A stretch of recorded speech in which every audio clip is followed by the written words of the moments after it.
Praise the lord. ఈరోజు వాక్యాంశము కీర్తన గ్రంథం 9వ అధ్యాయం 9వ వచనం. నలిగిన వారికి తాను మహాదుర్గమగును, ఆపత్కాలములో వారికి మహాదుర్గమగును. ఆమేన్, హల్లెలూయా. ప్రభు ఈ వాక్య భాగం నుండి ఈరోజు మనతో ఏం మాట్లాడుతున్నారో చూద్దాం. కీర్తనాకారుడికి ఎంత భరోసానో కదా.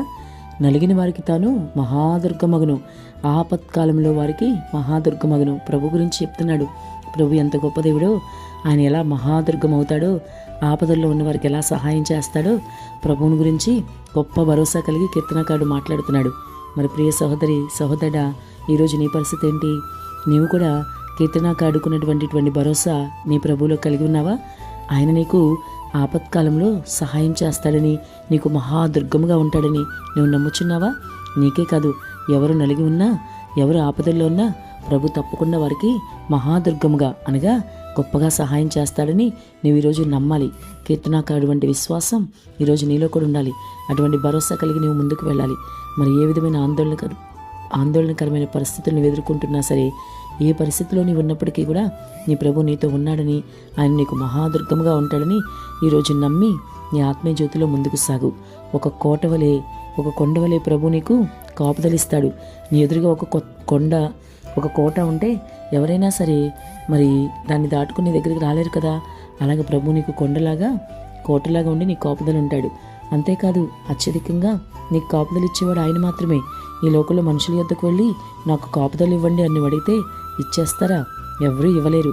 మనుషులు ఇవ్వగలిగినప్పటికీ నీకు ఇవ్వలేరు. ఒకవేళ ఇవ్వలేని పరిస్థితిలో కూడా వాళ్ళు ఉండొచ్చు కదా. ఏదేమైనా మనుషుల శక్తిని, మనుషుల బలమును నీవు ఆశ్రయించడానికి వీల్లేదు. అది నీకు ఎప్పటికీ కూడా నిరాశ మిగులుస్తుంది. కానీ ప్రభువుని నీ శక్తిగా చేసుకుని ప్రభువుని ఆశ్రయించి ఆయన వైపు నువ్వు చూస్తే కొండగా, కోటగా, అండగా ఆయన నీకుంటాడు. నీకు ధైర్యం ఇస్తాడు. నిన్ను నీ పరిస్థితుల నుంచి విడుదలిస్తాడు. నీ ప్రతి వ్యతిరేకతని ఆయన కొట్టివేస్తాడు. నీకు నా ఆర్థిక సమస్య అయినా సరే, అనారోగ్య సమస్య అయినా సరే, ఏ సమస్య అయినా కానీ, అది కుటుంబంలో ఏ సమస్య ఉన్నా సరే, ఖచ్చితంగా అది నీకు పెద్ద కొండే కదా. ఇటువంటి కొండలాంటి వాటిని ప్రభువు తొలగిస్తాడు.